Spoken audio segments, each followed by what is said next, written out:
Haleluya. Bersuka cita dalam rumah Tuhan. Amin saudara. Siap memuji dan menyembah bersama-sama saudara.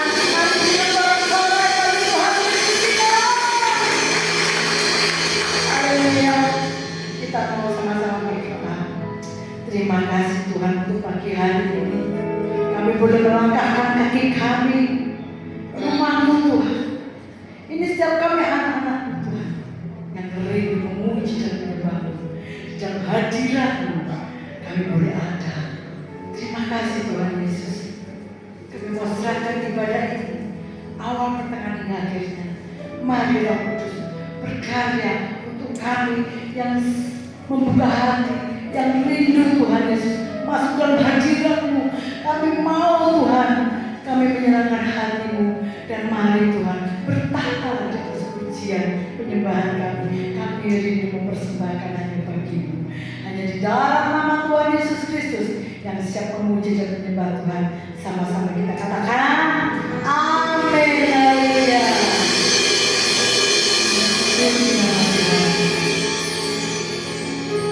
Haleluya. Hanya kepada-Mu Tuhan kami datang. Hanya kepada-Mu kami persembahkan pujian kami. Hormat kami hanya bagi-Mu.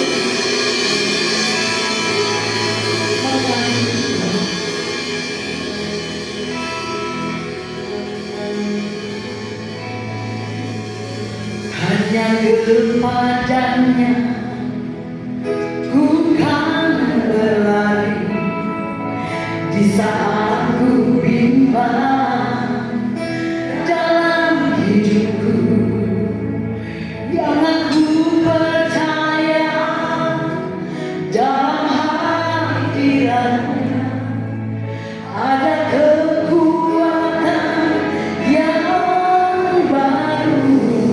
Amin. Walaupun melangkah dalam tekanan,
mulia. Yesus Kristus Tuhan namanya.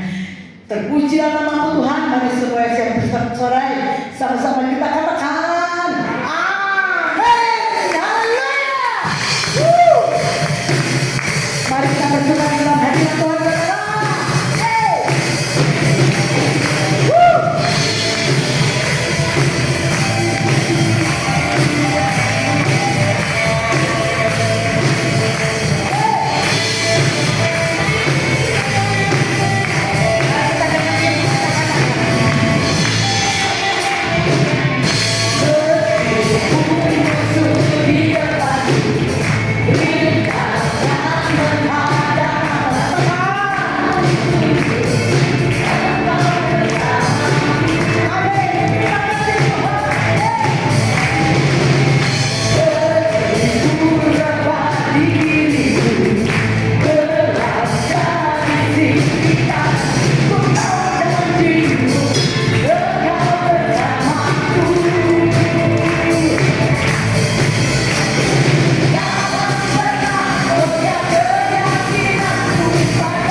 Saudara, kita punya Tuhan yang luar biasa.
meyakini dan mempercayai bahwa Allah yang kami sembah di dalam Tuhan Yesus Kristus adalah Allah yang peduli, Allah yang mengerti segala apa yang terjadi dalam hidup kami. Tidak ada di luar sepengetahuan Tuhan. Sehelai rambut pun takkan jatuh tanpa sepengetahuan Tuhan. Menunjukkan begitu besar perhatian, kasih sayang, kepedulian Tuhan terhadap setiap kami umat-umat. Karena Tuhan, apakah yang perlu kami takutkan? Jika Tuhan ada di pihak kami, Tuhan ada bersama kami, kami pasti menjadi pemenang-pemenang bersama dengan Tuhan Yesus yang dahsyat. Terima kasih untuk kesempatan pagi hari ini. Kami datang di rumah Tuhan, kami persembahkan pujian sorak-sorai syukur kami dari hati yang sungguh percaya dan mengasihi Tuhan. Dan kami yakin setiap pujian yang kami sampaikan boleh menyenangkan hati Tuhan. Tiba saatnya kami akan kembali belajar kebenaran firman Tuhan. Mari urapi setiap kami Roh Kudus, lembutkanlah hati kami. Beri kami hati yang rendah, hati seorang hamba, telinga seorang murid, hati yang haus, hati yang rindu akan kebenaran firman.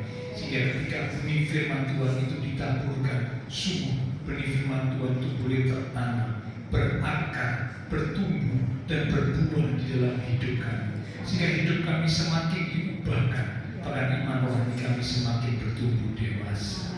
Roh Kudus, kami hamba-Mu yang terbatas, taruh pikiran dan perkataan Kristus pada diri hamba-Mu. Bila Tuhan yang berkata-kata melalui mulut bibir hamba-Mu, sampaikan satu untuk setiap kami saat ini. Kami umat-umat Tuhan siap untuk menerimanya. Di dalam nama Tuhan Yesus Kristus, semua yang siap diberkati dengan firman Tuhan bersama kita berkata amin. Silakan kembali saudara. Shalom, ya, puji Tuhan. Kita bersyukur untuk kesempatan yang Tuhan berikan kepada kita hari ini. Meskipun hari ini banyak juga beberapa iman yang bepergian ya, karena long weekend liburannya jejer saudara. Jadi karena itu kesempatan untuk bisa pergi refreshing, berlibur bersama dengan keluarga. Tapi seberapa banyak kita yang hadir pagi hari ini, kita percaya sesuai dengan firman Tuhan berkata 2-3 orang bersekutu di dalam nama Tuhan, maka Tuhan ada di tengah-tengah kita. Karena itu kita hargai, kita hormati kehadiran Tuhan, kita buka hati untuk terima kebenaran firman Tuhan. Nah, hari ini kita akan belajar sama-sama kebenaran firman Tuhan dengan judul yaitu respon. Ya. Kata lain dari respon itu adalah reaksi atau tanggapan. Ya, respon. Kita akan membuka kitab dari Injil Lukas pasal yang ke-12 di ayat yang ke-57. Lukas pasal yang ke-12 di ayat yang ke-57. Saya akan bacakan. Bapak Ibu Saudara bisa menyimak dari Alkitab atau menggunakan gadget yang tentunya hanya digunakan untuk membuka Alkitab saja. Lukas 12 ayat yang ke-57. Demikian firman Tuhan. Dan mengapakah engkau juga tidak memutuskan sendiri apa yang benar? Amin.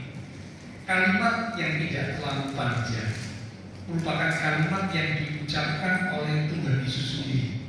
Ya, kalau Bapak Ibu baca ayat-ayat di atasnya, jelas yang menyampaikan ini bukan para murid, tetapi Tuhan sendiri yang berkata. Dalam sebuah bentuk kalimat tanya, ya, dikatakan dan mengapakah engkau juga tidak memutuskan sendiri apa yang benar? Dengan kata lain, Tuhan bertanya, mengapa seringkali umat-umat Tuhan tidak membuat keputusan yang benar? Ketika kita mengalami sesuatu di dalam kehidupan ini, bagaimanakah respon, reaksi atau tanggapan kita? Karena memang dalam menjalani kehidupan di dunia ini, semua orang pasti menghadapi berbagai macam hal. Ada hal-hal yang senang, sukacita, gembira, diberkati, sukses, berhasil, Namun jangan lupa ada juga hal-hal yang sedih, susah, pergumulan, penderitaan, kesulitan, sakit, dan sebagainya. Karena memang pengkhotbah pasal yang ketiga berkata, untuk apapun yang ada di bawah matahari, yaitu di dunia ini, itu selalu ada waktunya. Apapun, ada waktu senang, gembira, sukses, berhasil, diberkati, namun sebaliknya ada waktu sedih, susah, kehilangan, menangis, bergumul, mengalami penderitaan, kesulitan, dan sebagainya. Nah, ketika kita mengalami sesuatu dalam kehidupan ini, bagaimanakah respon atau reaksi atau tanggapan kita? Respon, reaksi, tanggapan kita itu menjadi sesuatu yang penting. Mengapa? Karena hidup kita sesungguhnya bukan ditentukan oleh apa yang kita alami. Saya ulang saudara, ini kalimat penting. Hidup kita sesungguhnya bukan ditentukan oleh apa yang kita alami, tetapi hidup kita ditentukan oleh respon, reaksi, tanggapan atas apa yang kita alami. Saya ulang saudara, karena ini kalimat penting, saya berharap Bapak Ibu bisa mencerna dengan baik. Hidup kita bukan ditentukan oleh apa yang kita alami, tetapi hidup kita sesungguhnya ditentukan oleh respon, reaksi, tanggapan terhadap apa yang kita alami. Banyak orang salah, ya, mereka berpikir kalau hidup saya ini ditentukan oleh apa yang saya alami. Karena saya lagi menderita, saya lagi mengalami hal-hal yang sulit, ya otomatis hidup saya jadi susah, hidup saya jadi sedih, tidak ada kegembiraan, tidak ada sukacita. Karena apa? Keadaan saya seperti ini. Ya memang kalau secara sekilas kita berpikir, kita akan setuju dengan ucapan itu. Iya ya, karena lagi ada kesulitan, ada pergumulan, ada sakit, ada kehilangan, maka hidup, hati, pikiran jadi sedih, jadi susah, kehilangan sukacita karena keadaan yang seperti itu. Tetapi sesungguhnya kalau kita berpikir secara lebih mendalam, hidup kita bukan ditentukan oleh apa yang kita alami, tetapi hidup kita ditentukan oleh reaksi, respon, tanggapan kita terhadap apa yang kita alami. Dan kalau memang ditentukan oleh reaksi, respon, tanggapan, ketika ada kesulitan, tantangan, masalah, kalau kita punya reaksi, respon terhadap kesulitan, reaksinya, responnya itu benar, maka kita tidak akan hanyut dalam kesusahan, kesedihan. Tetapi kalau reaksi, responnya salah, maka kita akan hanyut dalam kesusahan, kesedihan, dan kehilangan sukacita. Karena apa? Respon kita, tanggapan kita, reaksi kita terhadap apa yang kita alami itu sesungguhnya yang menentukan hidup kita. Ya, jadi karena itulah firman Tuhan yang kita baca di ayat awal tadi katakan, mengapakah engkau tidak membuat keputusan yang benar atas dirimu, atas hidup. Tuhan mau supaya Bapak Ibu Saudara saya membuat keputusan yang benar. Nah, salah satu bentuk membuat keputusan yang benar adalah memiliki respon, reaksi, tanggapan yang benar terhadap apa yang kita alami. Itu berarti kita membuat keputusan yang benar. Tapi kalau kita memiliki respon, tanggapan, reaksi yang salah terhadap apa yang kita alami, berarti kita sedang tidak membuat keputusan yang benar. Ya, jadi karena itulah sekali lagi Bapak Saudara, Tuhan bertanya kepada setiap kita umat-umat Tuhan yang hadir pagi hari ini,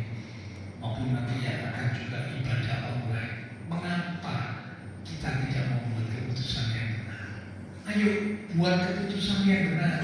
Dengan cara apa? Miliki respon, reaksi, tanggapan yang benar atas apa yang kita alami dalam hidup ini. Nah, pagi hari kita akan lihat berdasarkan reaksi, tanggapan, respon terhadap apa yang kita alami, ya, dalam hubungan antara kita dengan Tuhan, maka manusia itu bisa dikategorikan menjadi 3 jenis manusia. Sekali lagi ya, berdasarkan reaksi, berdasarkan respon, berdasarkan tanggapan yang diberikan oleh seseorang dalam hubungannya dengan Tuhan ketika mengalami sesuatu dalam kehidupan, maka ada 3 jenis manusia. Termasuk yang manakah kita? Nah, kita bisa mulai bercermin. Ya, nah perlu kita muncul orang lain atau nyenggol-nyenggol sebagai rumono, dengerno itu kan mana terus. Karena firman Tuhan itu bukan untuk orang lain, firman Tuhan itu untuk diri kita. Termasuk juga buat saya. Ya, karena ada ayat dikatakan firman Tuhan itu seperti cermin. Nah, tentu Bapak Saudara tahu kegunaan cermin ya. Para wanita yang ada di luar ini pasti tahu persis kegunaan cermin itu apa. Bahkan mungkin di setiap tas dari para wanita itu biasanya juga ada cermin gitu ya. Mungkin cerminnya nggak besar, cerminnya cuma kecil, tapi mereka biasanya ada cermin. Apa kegunaan cermin? Kegunaan cermin itu adalah untuk kita bercermin, ya, melihat, waduh, ini saya menuju ke sebuah tempat. Tadi saya sudah sempat menggunakan alat-alat rias, ya, make up. Ini saya mau sampai di tempat tujuan, saya mau turun dari kendaraan, saya mau memasuki ruangan tempat tujuan, moco bercermin. Yang saya gunakan alat-alat riasnya sudah pas atau belum? Mulai dari mungkin alisnya, ya, bedaknya, lipstiknya dicermin. Waduh, kurang pas. Ternyata lipstiknya ada yang kelebihan, gitu ya. Alisnya yang satu naik atas, yang satu turun bawah. Wah, nggak pas. Mesti dibikin betul ini ya, mesti diperbaiki. Karena kalau dia nanti masuk ke ruangan itu, malu saya. Ya, nah kok nggak pas gitu. Itu gunanya cermin itu salah satunya. Ya, nah firman Tuhan adalah cermin. Cermin buat diri kita bercermin. Oh, ternyata dari firman Tuhan yang adalah cermin, ada hal-hal yang perlu saya perbaiki, ada hal-hal yang perlu saya ubah dalam hidup saya. Cerminnya adalah firman Tuhan. Ayo kita akan baca 3 jenis manusia berdasarkan respon, berdasarkan reaksi, berdasarkan tanggapan dalam hubungan dengan Tuhan ketika mengalami sesuatu. Ada 3 jenis manusia. Yang pertama, tipe manusia yang pertama itu adalah saya sebut tipe Adam Hawa. Adam Hawa. Ya, Bapak sudah tentu tahu ya, Adam dan Hawa. Di kitab Kejadian itu dituliskan, Adam adalah manusia yang pertama yang diciptakan. Sesudah Adam, kemudian diciptakanlah Hawa dari tulang rusuk Adam. Ya, nah mereka adalah manusia-manusia pertama. Mereka mendapat perintah dari Tuhan. Dikatakan semua buah dalam Taman Eden itu boleh dimakan, tetapi buah dari pohon pengetahuan baik dan jahat jangan dimakan. Pada waktu kamu makan, kamu mati. Itu peraturannya. Itu firman yang Tuhan sampaikan kepada Adam, yang kemudian juga tentunya diinformasikan kepada Hawa. Ya, tetapi saya kalau Bapak baca kitab Kejadian pasal yang ketiga, Adam dan Hawa dimulai dari Hawa tergoda dengan bujukan, dengan rayuan, ya, dengan tipuan dari ular yang dipakai oleh iblis. Ular mulai menggoda Hawa, oh, buah ini kalau kamu makan, kamu jadi seperti Allah. Hawa melihat, wah, buah ini kok kelihatannya sedap, buah ini kok kelihatannya menarik hati, kok membuat saya terpikat. Akhirnya tergoda Hawa, diambil buah yang dilarang itu. Bukan hanya diambil, tapi dimakan.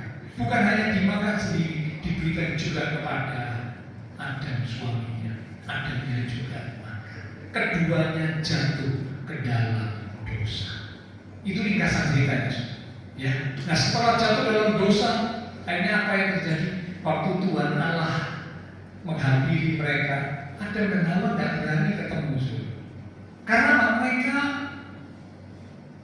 jatuh dalam dosa, kehilangan kemuliaan Allah, menyadari dirinya telanjang.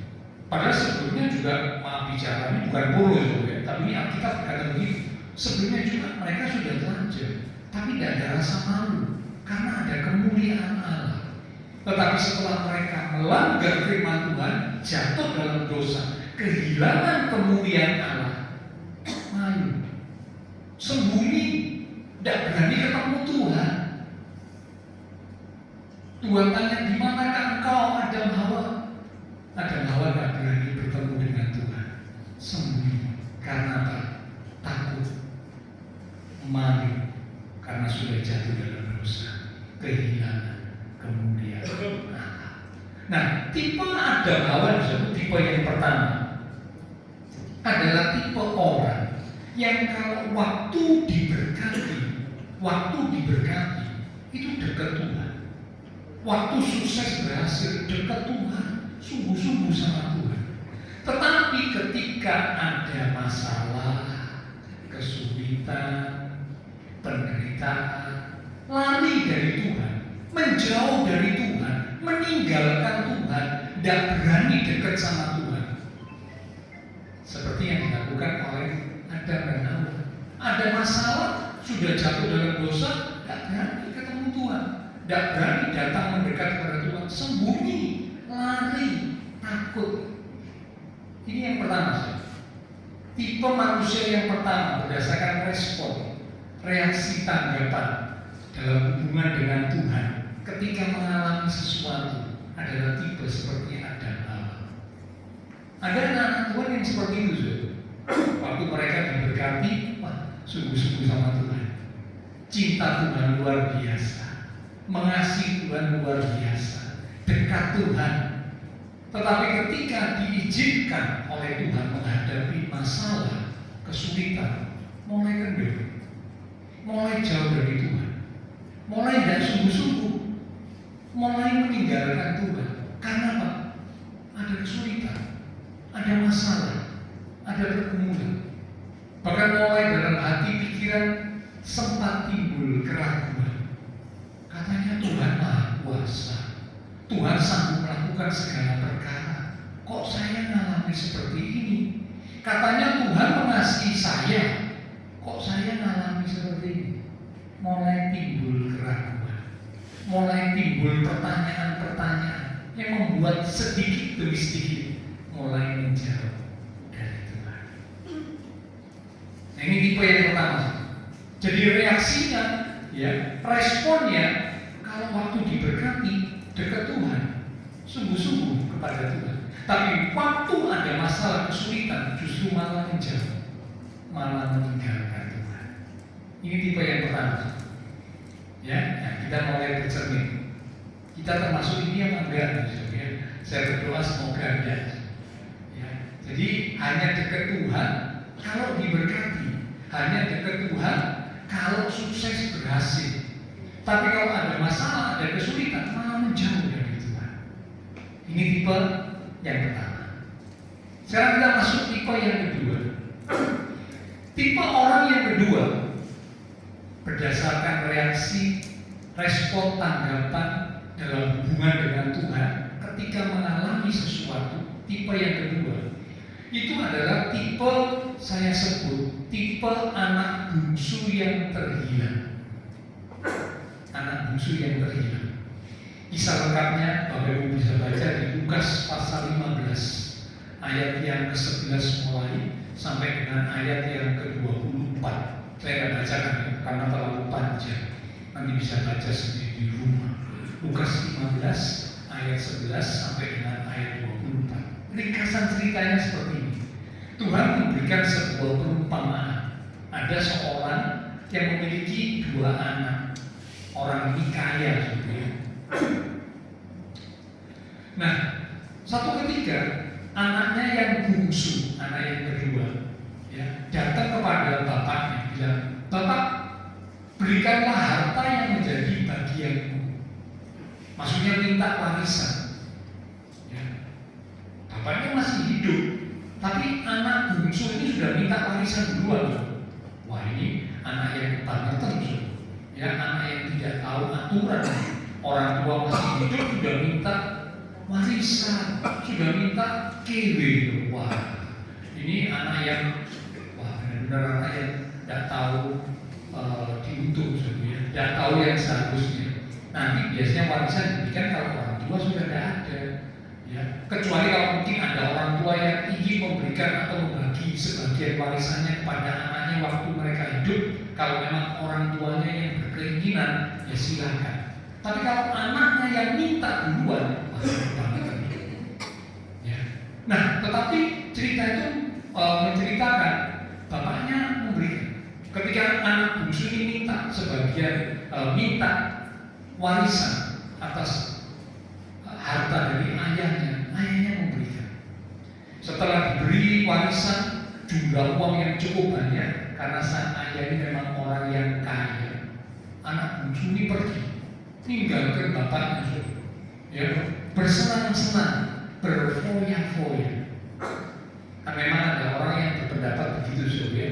Katanya kalau hidup ini untuk dinikmati, karena terlalu ingin menikmati, akhirnya cenderung berfoya-foya, bersenang-senang, ya, tidak mikir yang lain, tidak mempertimbangkan yang lain. Pokoknya yang penting hidup dinikmati, senang-senang, foya-foya. Ini seperti si bungsu. Setelah foya-foya sekian lama, hartanya habis. Oh, memang kalau orang tidak bisa mengelola keuangan dengan baik, tidak bisa mengatur keuangan dengan baik, tidak bisa memanage keuangan dengan baik, mau punya harta seberapa banyak pun pasti habis. Pasti. Saya pernah dengar ada seorang yang berkata begini, ya, kalau seseorang itu punya harta banyak, hartanya itu sampai 7 turunan, katanya, ya, dimakan 7 turunan gak habis, ya dia pasti tidak akan jatuh miskin. Kalau bisa mengelola dengan baik, memang tidak akan jatuh miskin. Tapi kalau tidak bisa mengelola dengan baik, bisa jatuh miskin, bisa. Nah, contoh, uangnya yang banyak dibuat foya-foya, main judi, ya, atau apalagi yang lain, dihambur-hamburkan, walaupun hartanya melimpah, ya satu saat habis. Tapi kalau bisa mengatur, memanage keuangan dengan baik, jadi bendahara yang baik atas berkat yang dipercayakan oleh Tuhan dalam kehidupannya, maka dia akan bisa jadi orang yang tetap memiliki standar ekonomi keuangan yang baik, karena bisa mengatur, mengelola dengan baik. Nah, kembali, si bungsu tidak bisa memanage dengan baik, uang yang banyak habis. Ketika uangnya habis, dia harus kerja, dia cari kerja. Perikop itu menceritakan dia kerja di sebuah tempat ternak babi, ya. Nah, dia kerja di situ menjaga kawanan ternak babi. Waktu dia kerja, dia makan. Waktu dia lapar, dia mau memakan makanannya babi, tidak boleh. Ya, jadi sudah bisa bayangkan, ya, mau makan makanannya babi, tidak boleh. Tidak ada yang memberi kepada dia, tidak diizinkan.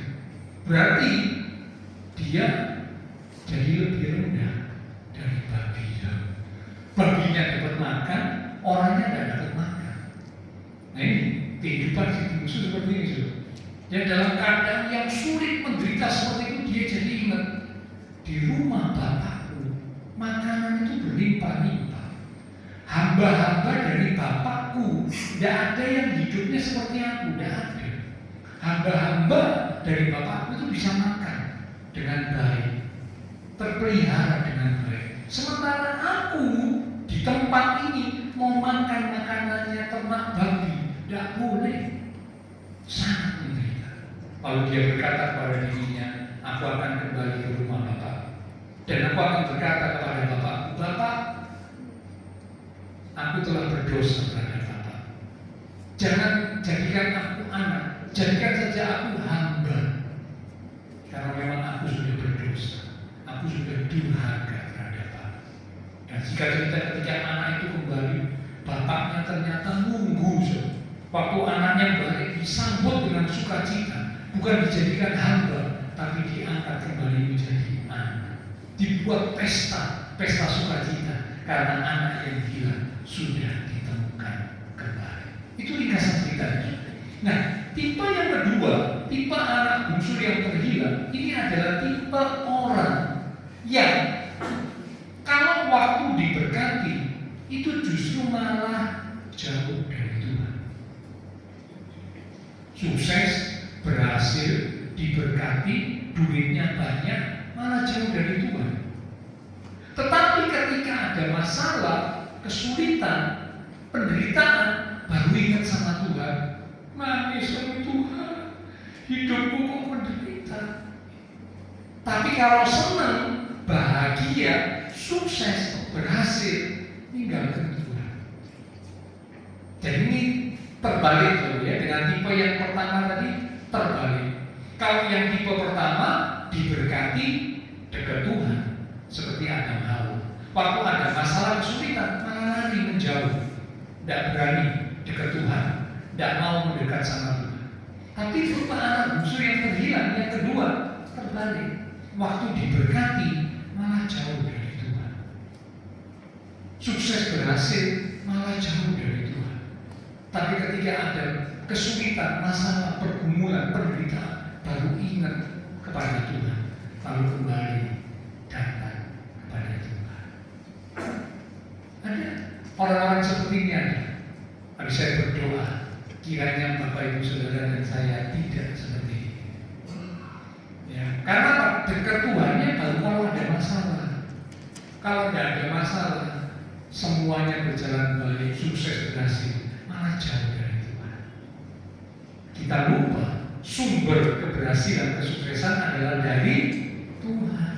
Harusnya kalau kita sukses, kita ingat, oh iya, aku bisa sukses, aku bisa berhasil, aku bisa ada seperti hari ini karena anugerah Tuhan. Karena itu aku mesti mendekat kepada Tuhan. Yang ini tipe yang kedua, anak bungsu yang terhilang. Responnya, reaksinya, waktu diberkati justru malah jauh dari Tuhan, meninggalkan Tuhan. Tetapi ketika ada kesulitan, baru datang mendekat kepada Tuhan. Nah, sekarang yang ketiga, yang terakhir. Jadi yang pertama, tipe Adam Hawa. Waktu diberkati, sukses, dekat Tuhan, sungguh-sungguh pada Tuhan. Tapi waktu ada masalah, kesulitan, malah jauh dari Tuhan. Yang kedua, tipe anak bungsu yang terhilang. Waktu diberkati, jauh dari Tuhan, meninggalkan Tuhan. Tapi waktu sulit, mengalami penderitaan, baru ingat Tuhan dan mendekat kepada Tuhan. Nah, sekarang tipe yang ketiga. Tipe yang ketiga, ini saya sebut namanya tipe Yusuf. Yusuf. Kalau yang pertama tipe Adam Hawa, yang kedua tipe anak bungsu yang terhilang, yang ketiga adalah tipe Yusuf. Siapa Yusuf? Yusuf yang saya maksud sini adalah Yusuf anak dari Yakub. Sudah tentu tahu ya, Yakub punya banyak anak ya, yang kemudian melahirkan 12 suku Israel. Salah satu anak Yakub itu bernama Yusuf. Nah, Yusuf ini mengalami banyak hal dalam kehidupannya.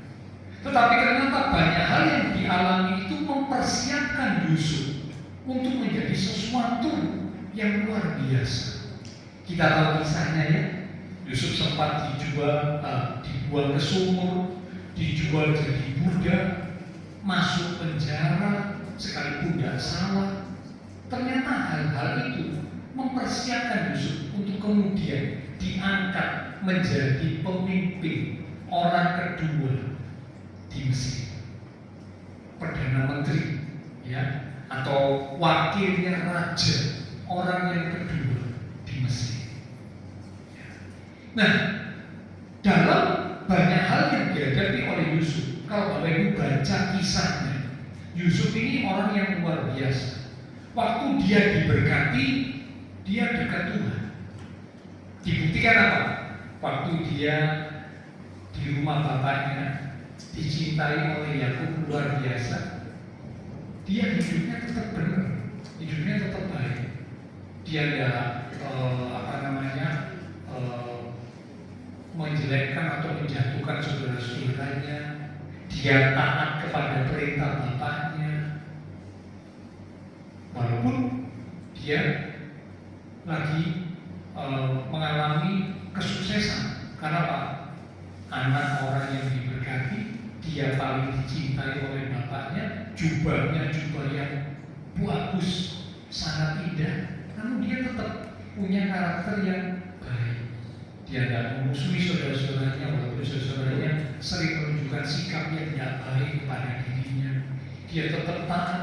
Bapaknya kasih perintah, kunjungi saudaramu yang lagi mengembalakan kambing domba. Dia taat, pergi. Ya, nah ini karakter yang baik. Waktu dia di rumah Potifar sebagai budak, diangkat karena dia kerja dengan baik, diangkat jadi orang kepercayaannya Potifar, jadi tangan kanannya Potifar. Dia tetap punya karakter yang baik, bekerja dengan baik, bekerja dengan jujur. Waktu istrinya Potifar mencoba menggoda dia tidak mau. Tetap dia bilang, bagaimana mungkin aku melakukan kejahatan sebesar ini di hadapan Tuhan? Tidak boleh. Padahal yang goda istrinya Potifar, yang bukan Yusuf. Yusuf tidak cari-cari kesempatan goda istrinya Potifar. Enggak, istrinya Potifar yang malah goda Yusuf. Tapi Yusuf tetap hidup di dalam kebenaran. Ya. Kemudian masuk penjara. Di penjara pun Yusuf juga tetap hidup di dalam kebenaran. Tipe Yusuf adalah tipe orang yang waktu diberkati, dia dekat Tuhan, mengasihi Tuhan, hidup dalam kebenaran. Ketika ada masalah, kesulitan, penderitaan, dia tetap dekat Tuhan. Jadi respon yang paling indah, yang paling luar biasa, yang paling berkenan di hadapan Tuhan adalah waktu diberkati, dekat Tuhan, tetap hidup dalam kebenaran. Waktu mengalami pergumulan, kesulitan, penderitaan, tetap dekat Tuhan, tetap hidup di dalam kebenaran. Ini tipe Yusuf. Nah, tipe yang ketiga, inilah yang seharusnya dimiliki oleh setiap umat Tuhan. Jangan sampai kita masuk kategori tipe yang satu ataupun dua, jangan. Kalau tipe yang pertama ada bahwa hanya dekat Tuhan, ya, kalau diberkati. Kalau ada masalah, jauh dari Tuhan. Atau sebaliknya, tipe anak bungsu yang bilang dekat Tuhan hanya waktu ada kesulitan. Kalau ada kesulitan, doanya gedung. Ya, bahkan sampai doa puasa karena ada kesulitan, ada masalah. Tapi kalau sudah sukses, berhasil, diberkati, lupa sama Tuhan, jauh dari Tuhan. Jangan. Tuhan mau kita masuk tipe yang ketiga. Tipe yang ketiga adalah tipe Yusuf. Waktu diberkati, waktu sukses, waktu berhasil, dekat Tuhan, mengasihi Tuhan, sungguh-sungguh pada Tuhan. Waktu mengalami masalah, kesulitan, tantangan, penderitaan, tetap dekat Tuhan, mengasihi Tuhan, hidup di dalam kebenaran.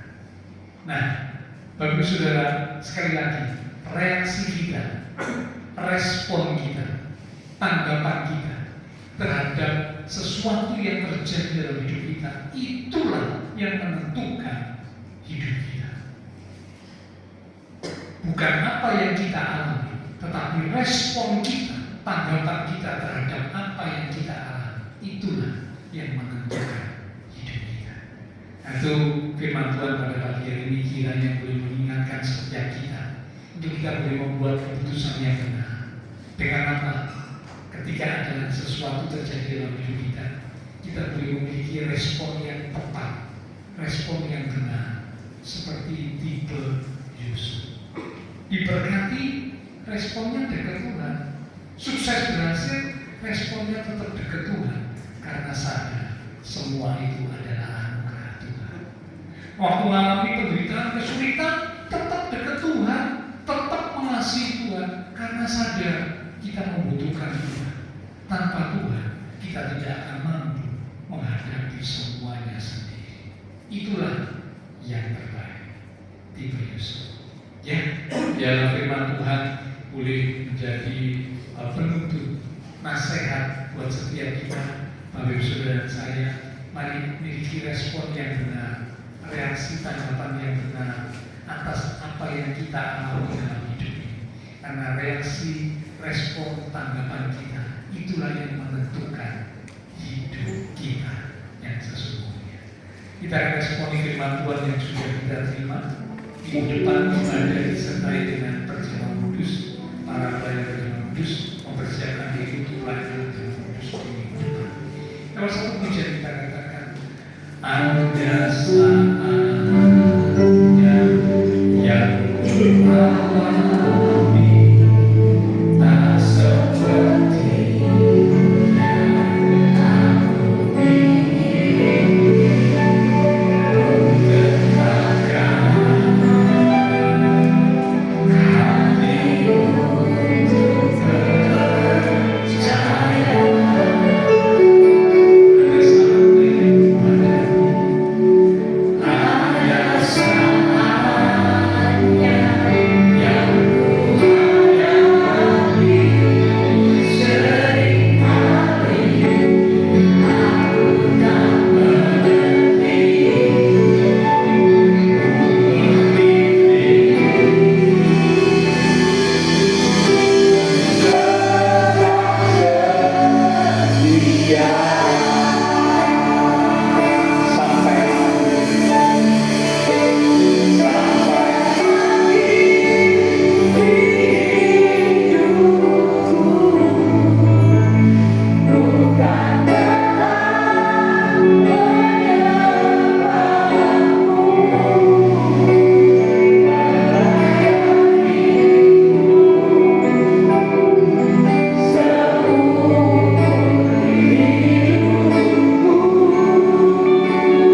pujian yang baru kami sampaikan sungguh-sungguh keluar dari hati kami, bahwa kami rindu untuk tetap percaya, tetap memilih untuk setia kepada Tuhan. Apapun yang Tuhan izinkan terjadi dalam hidup kami, ketika kami diberkati, sukses, berhasil, kami dekat Tuhan, mengasihi Tuhan, sungguh-sungguh kepada Tuhan. Ataupun sebaliknya, ketika ada masalah, pergumulan, kesulitan yang Tuhan izinkan terjadi, kami tetap percaya, sungguh-sungguh mengasihi Tuhan, dekat kepada Tuhan. Itulah respon yang Tuhan inginkan ada dalam kehidupan setiap kami sebagai umat-umat Tuhan, sebagai pertanda bahwa kami membuat keputusan yang benar, memiliki respon yang benar, dan itu pasti akan membuat dan menentukan masa depan kami. Hidup kami memiliki masa depan yang indah di dalam Tuhan, bersama Tuhan. Hamba terbatas untuk berkata dan menjelaskan. Roh Kudus akan terus mengingatkan setiap firman yang sudah kami terima bersama pada pagi siang ini, sehingga kami bukan hanya sekedar tahu, bukan hanya sekedar mengerti firman, tetapi kami boleh sungguh-sungguh menerapkan, melakukan, mempraktekkan firman Tuhan dalam hidup kami, sehingga hidup kami boleh menjadi semakin indah, semakin berkenan di hadapan Tuhan. Terima kasih Tuhan Yesus. Hamba berdoa untuk setiap umat-umat Tuhan. Engkau memberkati setiap umat-umat-Mu ya Tuhan. Diberkati iman rohani, diberkati keluarga rumah tangga, diberkati usaha pekerjaan, diberkati studi sekolah, diberkati kesehatan kami, bahkan diberkati masa depan kami. Ada di dalam tangan Tuhan. Engkau berjanji menyediakan masa depan yang indah, penuh dengan pengharapan. Terima kasih Tuhan, terima kasih. Semua yang sudah melayani, persembahan yang dipersembahkan, apapun yang dilakukan setiap umat Tuhan, karena mengasihi Tuhan, Allah sumber segala berkat akan memberkati kembali dan terus memakai kehidupan setiap kami untuk kami boleh lebih lagi berkarya bagi Tuhan untuk kemuliaan Tuhan. Kami berdoa untuk teman-teman seiman kami yang tidak bisa hadir. Tuhan menilik melawat setiap mereka. Jika ada mereka-mereka yang sakit, kami berdoa Tuhan, Engkau menjamah, berikanlah kekuatan, kesehatan, kesembuhan di dalam nama Tuhan Yesus Kristus. Oleh hidup Tuhan Yesus, teman-teman seiman kami yang sakit boleh disembuhkan, mereka yang lemah dikuatkan, mereka yang susah dihiburkan, mereka yang sedang menghadapi masalah pergumulan, dan dengan iman yang teguh, mereka boleh tetap percaya, menanti-nantikan Tuhan dengan satu keyakinan bahwa Tuhan selalu menyatakan pertolongan tepat waktu. Bahkan banyak juga teman-teman siman kami yang sedang bepergian dalam liburan. Tuhan lindungi sertai mereka dimanapun mereka berada, sampai mereka boleh kembali ke Surabaya dengan selamat di dalam perlindungan Tuhan. Terima kasih Tuhan. Kami berdoa memberkati bangsa negara kami Indonesia, pemimpin-pemimpin bangsa kami, kota kami Surabaya, demikian juga tetangga lingkungan sekitar gereja Tuhan. Memberkati setiap jemaat-jemaat Tuhan yang berulang tahun sepanjang minggu ini, dalam melalui pertambahan usia yang Tuhan berikan, membawa setiap umat-umat Tuhan semakin sungguh lebih lagi dekat dan mengasihi Tuhan. Terima kasih Tuhan. Berkati ibadah raya minggu depan disertai dengan perjamuan kudus. Bila setiap kami umat-umat Tuhan boleh mempersiapkan diri, demikian juga dengan hamba-hamba-Mu yang akan melayani, semua kami boleh sama-sama mempersiapkan diri untuk bersekutu dengan tubuh dan darah Tuhan yang kudus. Setelah selesai ibadah, kami akan berpisah satu dengan yang lain, kembali ke aktivitas kami, kembali ke keluarga rumah tangga kami.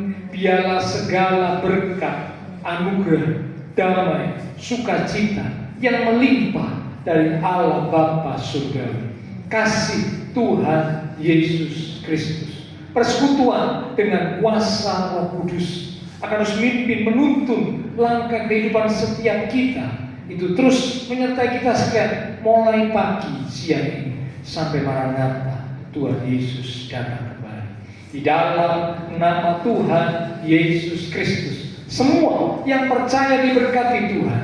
Mari bersama dengan iman kita berkata, amin. Tuhan berkati kita semua sampai berjumpa di waktu yang akan datang.